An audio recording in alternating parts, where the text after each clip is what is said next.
Muy buenos días. Quiero dar un saludo a las estimadas personalidades que acompañan en la mesa principal, el honorable doctor William Soto, de la Embajada Mundial de Activistas por la Paz, al señor Francisco Javier Guerra, asesor también de la Embajada Mundial, al señor rector de la Universidad de El Salvador, el ingeniero Mario Roberto Nieto Lobo, y demás autoridades de la Universidad de El Salvador que se encuentran presentes, al señor Procurador Séptimo del Tribunal Superior de Colombia, el doctor Camilo Montoya Reyes, a los distinguidos y distinguidas representantes de diversas instituciones de gobierno, organizaciones no gubernamentales presentes, integrantes de la comunidad universitaria, amigos y amigas de la prensa.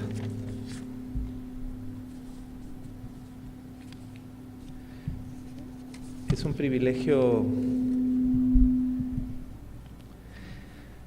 un privilegio dar algunas palabras después de esa ponencia magistral del doctor Soto, que bien nos ilustraba ya sobre la naturaleza de la dignidad humana, pero sobre todo dimensionando la naturaleza de la dignidad de todo ser humano frente al ejercicio abusivo del poder. Y es que en efecto la dignidad humana debemos también verla como un límite al ejercicio de ese poder que lamentablemente en la historia de la humanidad se ha convertido en un poder que ha ejercido el terrorismo para la destrucción, y no necesariamente en un constructor y en un defensor de esa dignidad que es la labor fundamental de todo Estado.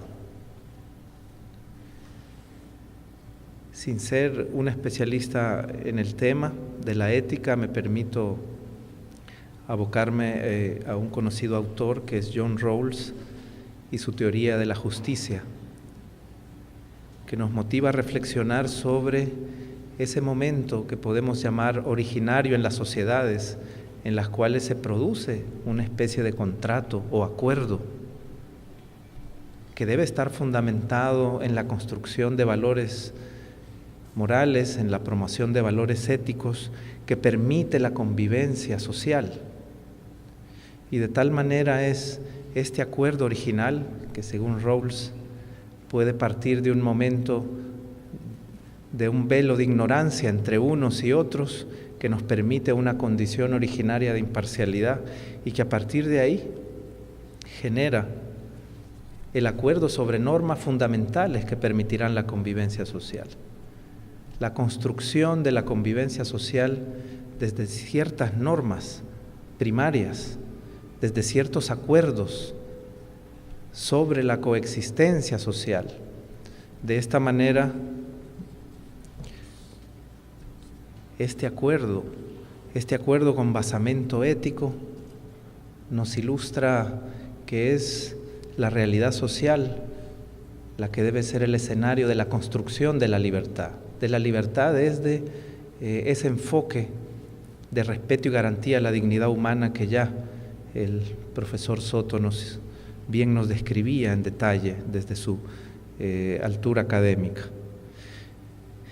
Y es precisamente ese traumático evento histórico del Holocausto durante el contexto de la Segunda Guerra Mundial el que marca profundamente a la humanidad en un esfuerzo, dijéramos, muy notable del siglo XX por elevar la categoría de la dignidad humana a ser un componente esencial de ese acuerdo ético que debe fundar toda organización social, la construcción de toda organización y toda realidad social como escenario para la realización de las libertades humanas. La crueldad sin límites que el Holocausto generó y evidenció llevó a la humanidad a ese esfuerzo de la segunda mitad del siglo XX que permitió la constitución de la Organización de las Naciones Unidas, la Declaración universal de derechos humanos y todo el desarrollo posterior del derecho internacional de los derechos humanos. La aprobación y la creación del derecho internacional humanitario ya para el año 49 y la generación de la Convención contra el Genocidio del mismo año 48 y que entraría prontamente en vigencia en la comunidad internacional, y la gestación de otros importantes tratados hoy que hoy integran la Carta de las Naciones Unidas, el Pacto Internacional de Derechos Civiles y Políticos, la Convención sobre la Imprescriptibilidad del Genocidio y otros crímenes de lesa humanidad, el Pacto Internacional de Derechos Económicos y Sociales, y el desarrollo también de otros sistemas regionales de protección a los derechos humanos, como el sistema interamericano, el sistema europeo, el africano, etc. Este nacimiento de toda esta eclosión de instrumentos internacionales también tendría su reflejo en la constitucionalización de los derechos humanos que tiene lugar en la segunda mitad del siglo XX y que nos incluyó a los países latinoamericanos en ese proceso, ¿no? Nuestras constituciones son constituciones fundadas en ese enfoque desde hace varias décadas. La Constitución de El Salvador, por ejemplo, declara en su artículo 1 que es la dignidad humana el origen y fin de la actividad del Estado. Y el catálogo de los derechos fundamentales es el escenario a partir del cual el Estado debe organizarse. Los acuerdos, los pactos sociales que nos permiten construir las sociedades suelen expresarse en instituciones específicas como las constituciones políticas, los marcos jurídicos, la adopción de los ordenamientos internacionales. A estas alturas, el respeto y garantía de los derechos humanos, el respeto a la dignidad humana, podemos entenderlo como uno de los componentes esenciales de ese acuerdo ético para el funcionamiento de la sociedad. Lamentablemente, toda esta construcción histórica que la humanidad va realizando en favor de la consagración de los derechos humanos es una construcción que ha tenido contrapartidas que la niegan en la realidad. Si bien la lucha por los derechos humanos es una importante lucha que lleva ya varias décadas desde la comunidad internacional y en los escenarios de los diferentes países, la realidad histórica nos ha ido marcando que trágicamente la humanidad ha ido repitiendo esta historia. Desde el momento mismo que partimos, me parece importante, el Holocausto tiene lugar en un momento donde, en el momento de la Segunda Guerra Mundial, en el cual también se producen, en ese momento y con posterioridad, otros gravísimos crímenes de genocidio, crímenes contra la humanidad. Ya se hablaba del genocidio en la Unión Soviética durante el régimen de Stalin. Creo yo que es importante recordar también a las víctimas de las bombas de Hiroshima y Nagasaki que devastaron al pueblo japonés en el mismo escenario de la Segunda Guerra Mundial. Y post-Segunda Guerra y en medio de la construcción de toda esta eclosión del derecho internacional de los derechos humanos, seguimos sufriendo esos escenarios como Vietnam, como Corea, como Camboya, ya se decía, las cruentas dictaduras militares del Cono Sur en América y los conflictos armados en Centroamérica caracterizados por políticas contrainsurgentes que se plantearon las prácticas genocidas y los ataques a la población civil como estrategias que consideraron legítimas. El genocidio en Ruanda ha sido también mencionado. En la medida que hemos reconocido el respeto y garantía de los derechos humanos y la dignidad humana como base para cualquier construcción o convivencia social desde la perspectiva imperativa de la ética, que nos lleva a promover valores que defienden esa dignidad, La defensa de los derechos humanos debe estar frente y por sobre cualquier poder que pretenda seguir cometiendo este tipo de abusos, independientemente de los gobiernos, las ideologías, las tendencias, los regímenes políticos y económicos. Es inevitable de que desde esta perspectiva igualmente nos solidaricemos con todos aquellos pueblos cuyas poblaciones civiles son víctimas también de ataques, a pesar de no necesariamente ser poblaciones que constituyan ejércitos o enemigos armados. En El Salvador vivimos esa historia de manera también muy cruenta. Si bien tuvimos un escenario de conflicto armado con el surgimiento de grupos guerrilleros que buscaban la toma del poder por la vía de las armas, los gobernantes de aquel momento se trazaron el objetivo no solo de combatir a su enemigo armado, sino de atacar deliberadamente a la población civil, bajo una lógica de estrategia de contrainsurgencia que buscaba eliminar la base social de los insurgentes. Y de esta manera existió una política sistemática de matanzas de civiles, de desaparición forzada de miles de personas, la práctica generalizada de la tortura por los cuerpos policiales y militares, y la generalización de las ejecuciones extrajudiciales. Ni siquiera bastó el uso de la policía y el ejército para llevar adelante esta política, sino que se creó desde la década de los 70 toda una estructura clandestina de represión de corte paramilitar, que aquí conocimos como los escuadrones de la muerte, que a nivel nacional generaron una política de terrorismo de Estado.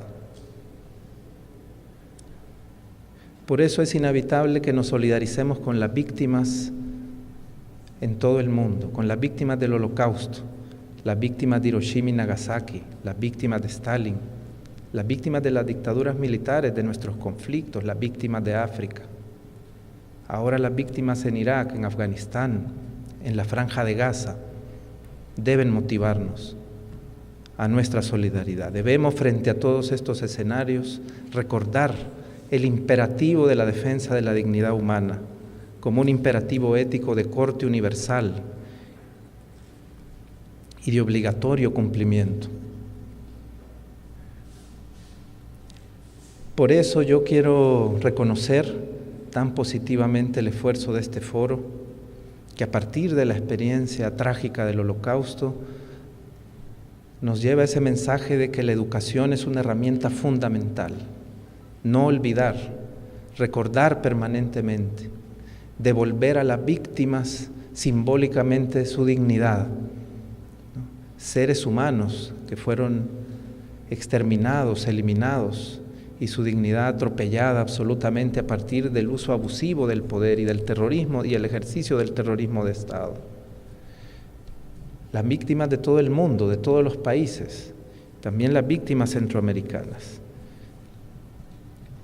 Experiencias históricas que exigen un esfuerzo enorme a partir de los procesos de educación, de promoción, de formación, de sensibilización.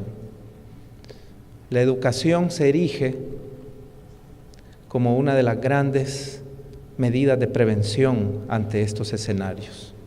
Los represores, quienes han ejercido el terrorismo de Estado, ya se hayan sido victoriosos o derrotados en los conflictos armados, tratan de imponer siempre la negación de la historia, la tergiversación de la historia, y suelen ser capaces de construir una versión de la historia desde la óptica de los victimarios. Por eso es tan fuerte y tan trascendental esa frase del padre Ignacio Yacuría, el mártir jesuita del Salvador, uno de los mártires jesuitas del Salvador, que hablaba de que el esfuerzo desde la academia, desde las organizaciones de derechos humanos, debe ser un esfuerzo de reconstruir la historia, pero desde las víctimas, desde la verdad de las víctimas. Es un esfuerzo por rescatar la verdad, por exigir la reparación de las víctimas, y un esfuerzo también por demandar y construir la justicia. en la recuperación de la verdad, en la lucha por la reparación, en la demanda de justicia, también es trascendental el ejercicio de la educación, de la promoción, de la sensibilización. En la experiencia salvadoreña, el tema del genocidio ha estado presente también.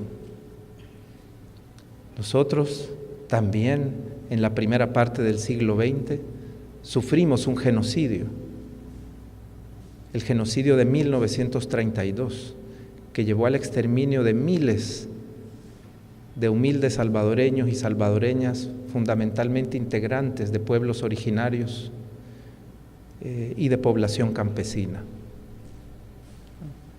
Este genocidio de 1932, impulsado por el dictador Maximiliano Martínez, recién fue objeto de estudios por la academia, que comprobó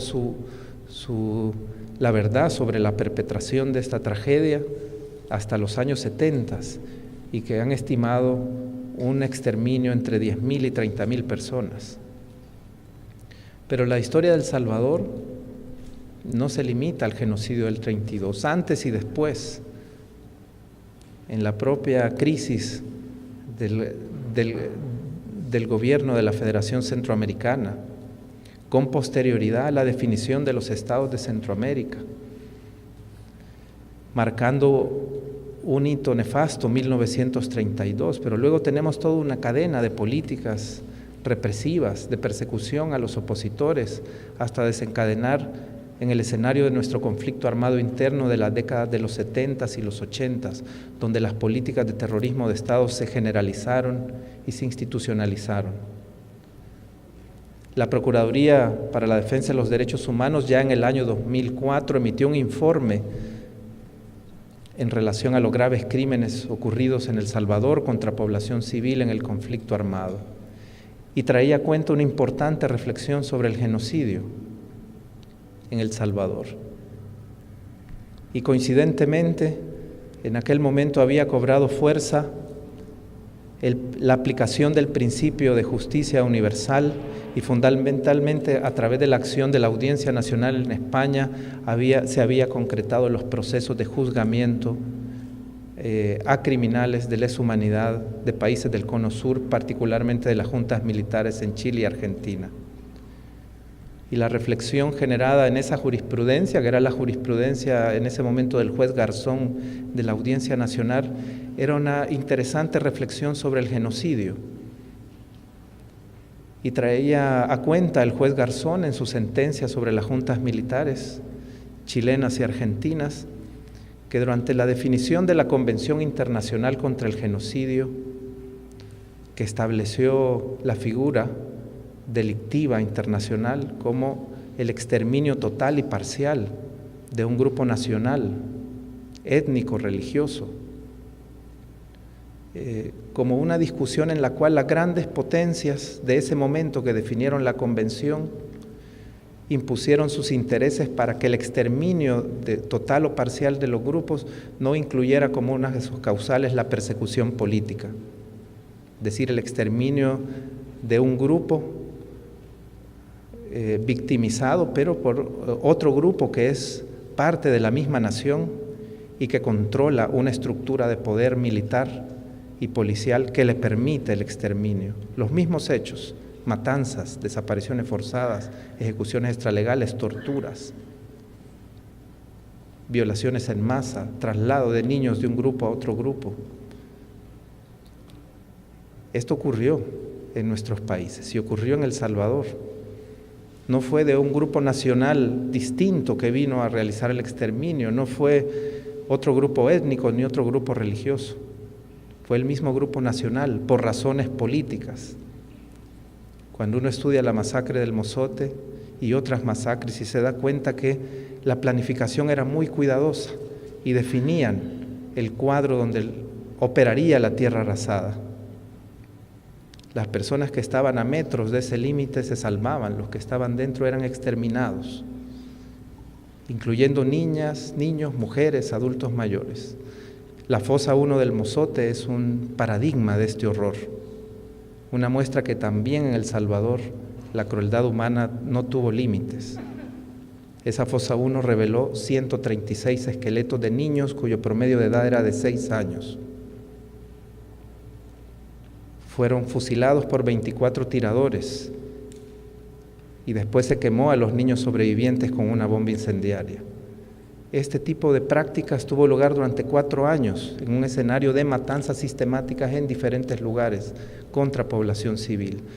En ese informe, la Procuraduría de los Derechos Humanos llega a considerar que sí, en El Salvador la represión política de los años 70 y 80 llegó a constituir un escenario de genocidio y que por lo tanto somos un país que en 50 años tuvo 2 escenarios de genocidio. Eso puede explicar mucho de los problemas que ahora tenemos. La ruptura del tejido social, la ausencia de construcción de consensos importantes, ¿no? La debilidad de un movimiento social que fue exterminado y víctima de estas prácticas genocidas, la dispersión que generó, que derivó en una migración masiva, en una práctica de migración masiva, entre otros factores. Es importante recordar, solidarizarnos con el pueblo judío, con el Holocausto, con las víctimas del Holocausto de la Segunda Guerra, con las víctimas de Hiroshima, de Nagasaki, de Vietnam, del apartheid, de la Unión Soviética, de los conflictos actuales.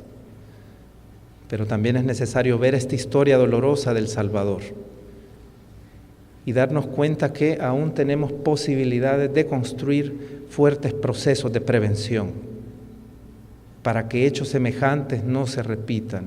El nunca más debe construirse. Y para eso necesitamos de nuevo beber de las aguas de ese paradigma que nos dejó nuestro suceso político más importante en la época actual del Salvador, que son los acuerdos de paz. Los acuerdos de paz en ningún momento contienen amnistías, ni hablan de consagración de la impunidad, ni hablan de olvido. Pueden leer todos los textos, no hay ninguna línea que contenga esto. Los acuerdos de paz hablan con un encuentro con la verdad histórica, una comisión de la verdad. Chapultepec consagra el principio de superación de la impunidad. Juicios ejemplarizantes a responsables de graves violaciones a los derechos humanos de ambos bandos. Los acuerdos de paz y la Comisión de la Verdad hablan de una reforma profunda del sistema de justicia en orden a superar la impunidad que no se llevó adelante, que no se aplicó por intereses de poder. Ahora sufrimos en el escenario de la violencia delincuencial las consecuencias de un sistema judicial débil que no fuimos capaces de transformar en el proceso de paz, pese al mandato que nos dejaron los acuerdos. Los acuerdos de paz previeron reparación a las víctimas también. Es recién hasta hace pocos años que autoridades gubernamentales en El Salvador están realizando algunas acciones de reparación simbólica. Pedidos de perdón, programas de alivio social, un registro de víctimas. Aún es muy poco. Las víctimas y la academia han sabido conquistar y recuperar la verdad. La propia Universidad de El Salvador, que tiene sangre derramada, estudiantes, autoridades, docentes, el propio rector de la universidad en algún momento fue asesinado, era el doctor Félix Ulloa. Han ayudado a reconstruir esta verdad histórica, pero debemos avanzar en los procesos de reparación y en los procesos de justicia. En la reforma que debe ser impostergable del sistema judicial, como los acuerdos de paz lo marcaron, con los ajustes que sean necesarios. Todas estas serán medidas de prevención y la educación tiene un rol que jugar para que estos procesos de reconstrucción puedan afirmarse en nuestra sociedad. Permito finalizar felicitando nuevamente el esfuerzo, la solidaridad con las víctimas de todo el mundo de las diferentes épocas. Y les invito a que sigamos juntos en esta construcción de la verdad histórica y en esta defensa de la dignidad frente a los poderosos de cualquier lugar del mundo que pretendan abusar del poder, atropellando la dignidad. Gracias.